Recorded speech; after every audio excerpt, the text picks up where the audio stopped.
So what's up wrestle fans, welcome to WrestleX bulletin. तो guys welcome है आपका wrestling updates के एक और नए वीडियो में। और रोज की तरह बिना टाइम वेस्ट किए बढ़ते हैं अपनी पहली अपडेट की तरफ। सबसे पहली अपडेट जुड़ी है एलियाना ब्लैक से, जो शायद अब रेसलिंग में दोबारा वापस नहीं आएंगी, क्योंकि ओनली फैन साइड से वो कुछ ज्यादा ही पैसे छाप रही हैं। ऐसा इसलिए क्योंकि कुछ हफ्ते पहले उन्होंने $50,000 की मर्सिडीज ली थी और अब उन्होंने नया घर भी ले लिया है, जो कि वो WWE के साथ कॉन्ट्रैक्ट में रहकर भी नहीं ले पाई थी। इसीलिए जाहिर सी बात है कि उनका रेसलिंग से लिया हुआ ब्रेक मैंडी रोज की तरह और भी लंबा होने की उम्मीद है। और अब मेरे हिसाब से तो वो 1-2 साल तक रेसलिंग करने के बारे में सोचेंगी भी नहीं, क्योंकि उन्हें बिना मेहनत किए अगर इतनी अर्निंग हो रही है तो फिर वो रेसलिंग करने की मेहनत क्यों ही करेंगी।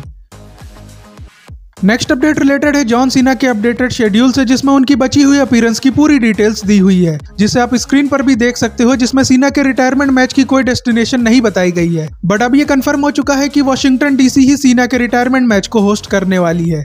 और ऐसे रूमर्स भी आ रहे हैं कि WWE SNME की जगह कोई दूसरा PLE भी करवा सकती है जॉन सीना को ट्रिब्यूट देने के लिए, जिसके बारे में आने वाले टाइम में और भी डिटेल्स जानने को मिलेंगी, तो चैनल को सब्सक्राइब जरूर कर लेना।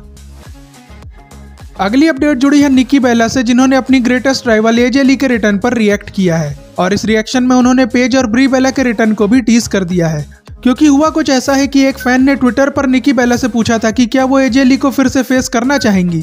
तो इस पर निकी ने काफी पॉजिटिव रिप्लाई दिया, जिसे आप स्क्रीन पर देख सकते हो। और साथ में निकी ने यह भी लिखा है कि इमेजिन ब्री और पेज का रिटर्न भी हो जाए तो क्या होगा। और निकी बेला के इस ट्वीट के बाद जाहिर सी बात थी कि ब्री और पेज के रिटर्न की स्पेकुलेशन और बढ़ जानी थी, और ऐसा हुआ भी। और अच्छी बात यह है कि ब्री बेला का रिटर्न WWE किसी भी टाइम करा सकती है, और पेज के रिटर्न को शायद ट्रिपल एच ने रॉयल रंबल के लिए बचा कर रखा है। अगली अपडेट जुड़ी है WWE के जाने माने लेजेंड मिस्टर कैनेडी से, जिन्होंने 9 सालों के बाद TNA की टेपिंग्स में अपना रिटर्न कर लिया है। जिसके बाद फैंस ये भी एक्सपेक्ट कर रहे थे कि TNA और NXT क्रॉसओवर की वजह से मिस्टर कैनेडी WWE में भी रिटर्न कर सकते हैं। बट इस पर मिस्टर कैनेडी ने फैंस को ये इन्फॉर्मेशन दी कि TNA पर उन्होंने जो अपीयरेंस की है वो 1 टाइम अपीयरेंस है, और अभी वो फ्यूचर के बारे में कुछ भी नहीं बता सकते, जिसका मतलब साफ है कि मिस्टर कैनेडी के अभी WWE में रिटर्न करने के चांसेस बहुत ही ज्यादा कम है। नेक्स्ट अपडेट रिलेटेड है AJ स्टाइल्स के कॉन्ट्रैक्ट से, जिसे सुनकर आप लोग काफी ज्यादा दुखी होंगे, क्योंकि रिपोर्ट्स के अकॉर्डिंग AJ स्टाइल्स का कॉन्ट्रैक्ट फरवरी 2026 में खत्म हो रहा है। और ये तो आपको पता ही होगा कि WWE के साथ AJ स्टाइल्स का ये आखिरी कॉन्ट्रैक्ट है, और इसके बाद AJ स्टाइल्स के WWE के साथ कॉन्ट्रैक्ट एक्सटेंड करने की पॉसिबिलिटी भी बहुत ही कम है, क्योंकि कुछ दिन पहले AJ स्टाइल्स ने इंस्टाग्राम पर यह पिक्चर शेयर करके करियर एंड होने का टीज भी किया था। यानी कि अब सब ट्रिपल एच के ऊपर है कि वो कोई ना कोई जुगाड़ लगाकर AJ स्टाइल्स को WWE छोड़ने से रोक ले, नहीं तो 2026 में AJ स्टाइल्स का WWE से अलग होना तय है। नेक्स्ट अपडेट जुड़ी है रेसलपलूजा से, जिसके मैच कार्ड की बात करने के पहले मैं आपको ये बताना चाहता हूँ कि AJ ली कल रॉ पर भी अपना रिटर्न करने वाली हैं, जहां पर वो रेसलपलूजा के लिए अपने मैच को ऑफिशियली अनाउंस करेंगी। और उस मैच को अनाउंस करने के बाद रेसलपलूजा का मैच कार्ड कैसा दिखेगा उसे आप स्क्रीन पर देख सकते हो, जिसमें नोट करने वाली बात यह है कि रैंडी और ड्रू मैकिंटायर का मैच भी रेसलपलूजा में होने वाला है, जिसका मतलब यह है कि कोडी का टाइम ऑफ और भी लंबा होगा, जिसकी वजह से कोडी और ड्रू मैकिंटायर का मैच अब हम लोगों को क्राउन जूल में ही देखने को मिल सकता है। बाकी किस्मत अच्छी हुई तो हो सकता है कि रैंडी ऑर्टन, ड्रू मैकिंटायर और कोडी का ट्रिपल थ्रेट मैच हम लोगों को क्राउन जूल में देखने को मिले। अगली अपडेट जुड़ी है वेड बैरेट से, जिनके बारे में कल ये न्यूज सामने आई थी कि WWE ने वेड बैरेट को मेन कमेंट्री टीम से हटा दिया है। बट असल में ऐसा कुछ भी नहीं हुआ है, क्योंकि वेड बैरेट ने फैंस को ये क्लियर कर दिया है कि ये सब न्यूज बकवास है। ऐसा इसलिए क्योंकि वेड बैरेट ने 9 महीने पहले खुद ही WWE से टाइम ऑफ मांगा था, जो उन्हें अब जाकर मिला है। इसीलिए कुछ हफ्तों के लिए वेड बैरेट कमेंट्री पर देखने को नहीं मिलेंगे।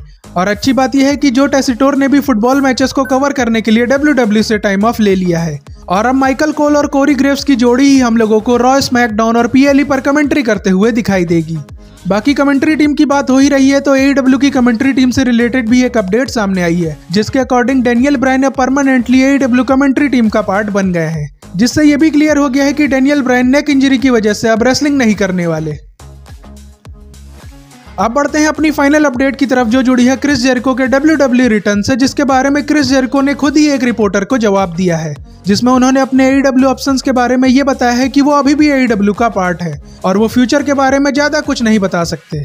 जिसमें अच्छी बात यह है कि क्रिस जेरिको ने WWE में रिटर्न करने वाली बात को मना नहीं किया है, क्योंकि पिछले कुछ सालों में क्रिस जेरिको से जब WWE में रिटर्न करने के बारे में पूछा जाता था तो वो इसे सीधे सीधे मना कर देते थे। बट अब की बार उन्होंने ऐसा नहीं किया, जो कि काफी बढ़िया बात है। और इससे भी बढ़िया बात यह है कि AJ ली के रिटर्न करने के बाद रिपोर्ट्स ऐसी आ रही हैं कि आने वाले टाइम में WWE और भी आइकन्स का रिटर्न कराने वाली है, जिसकी वजह से रॉयल रंबल में क्रिस जेरिको के रिटर्न करने की पॉसिबिलिटी अब काफी ज्यादा है।